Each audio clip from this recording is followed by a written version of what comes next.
What up, Fight World? It's your boy Ego, and I'm back with some more boxing. And I'm getting ready for Saturday night's fights. Looking forward to it. I'm anxious to see how the Barclays Center looks.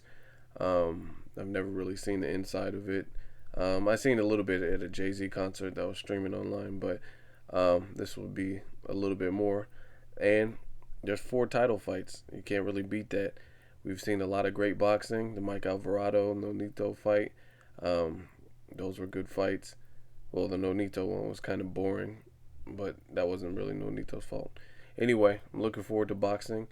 I don't know if you guys seen the weigh-ins, but it looks like Danny Garcia and Eric Morales were facing off, and then Danny Garcia, I'm not a professional lip reader, but it looked like he was saying something to the effect of, I'm going to fuck you up. You remember what happened last time? I'm going to fuck you up again. And he called him a cheater from what I read and all kinds of stuff. So make sure you guys watch that.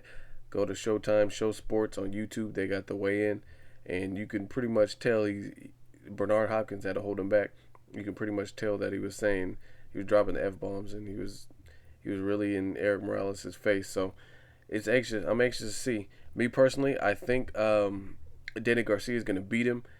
I think the first fight, Eric Morales looked in terrible shape. It looks like he's in better shape, which is good. But in the first fight, Eric Morales was in pretty sloppy shape. But with the first fight, that was Danny Garcia's first fight on a big platform. I think his confidence grew from the first Eric Morales victory and also from the Amir Khan TKO. So I think his confidence is at an all-time high. He's still undefeated. And I just think he's the younger, stronger fighter. Stronger in terms of actual strength. Eric Morales is a legend. He's definitely top 5 Mexican boxers of all time. I just think he's past his prime. I think his career, he's already ran his course for the most part.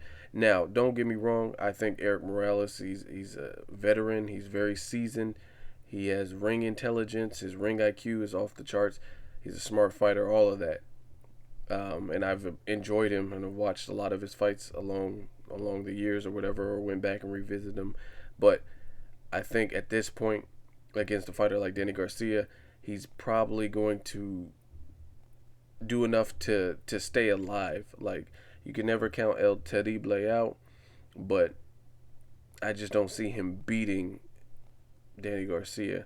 I don't think a lot of people are going to be able to. I don't know if Danny Garcia will be able to knock him out per se, but if you watch like the Eric Morales Marcos Maidana fight, he knows how to survive, but that doesn't mean he won the fight. You know what I mean? So that's just what I think. Hopefully it's a good fight. Hopefully it's a competitive fight. We shall see.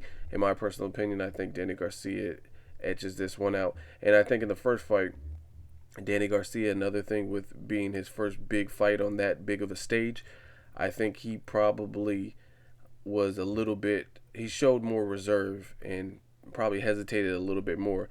But once you've already beat somebody, and he's beat Amir Khan as well, another fighter who was younger and had a lot of fans and a lot of things riding for him. But anyway, when you get that confidence, I think that's when you can start to believe in yourself a little bit more and show less respect. And I think that's what he's going to do this fight. I think he's going to be less cautious and more go for the jugular kind of thing. And whereas in the first one, he was a little bit apprehensive. So we shall see. We got 4 title fights. The Quillen fight, I don't really know much about his opponent in terms of seeing his previous fights, but they had some words where Quillen's opponent, Nadam, said he was going to school Quillen, and I don't know. I always wanted to see the Randall Bailey and Devin Alexander fight. That's something I want to see when it was first supposed to be aired. I was really looking forward to that just because Randall Bailey has knockout power, and he's old. He's fought like people like Cotto and stuff, and old is not necessarily a bad thing. Old can be a good thing in terms of learning and, you know what I mean, being there with the likes of Cotto's and most recently Mike Jones and different people. You get to see the different types of skills, because Mike Jones was a fighter. I don't know how many of you guys followed his career, but he was undefeated, and he had a lot of hype surrounding him, saying he had knockout power and he was supposed to be the truth. And Randall Bailey came back, rallied, and ended up destroying him with the devastating KO. So you never know. Devin Alexander's a slick boxer. So I'm looking forward to that. So either way, it should be a great night of boxing. Let me know what you guys think. Subscribe and comment as always, and or hate. Until next videos, Ego signing off.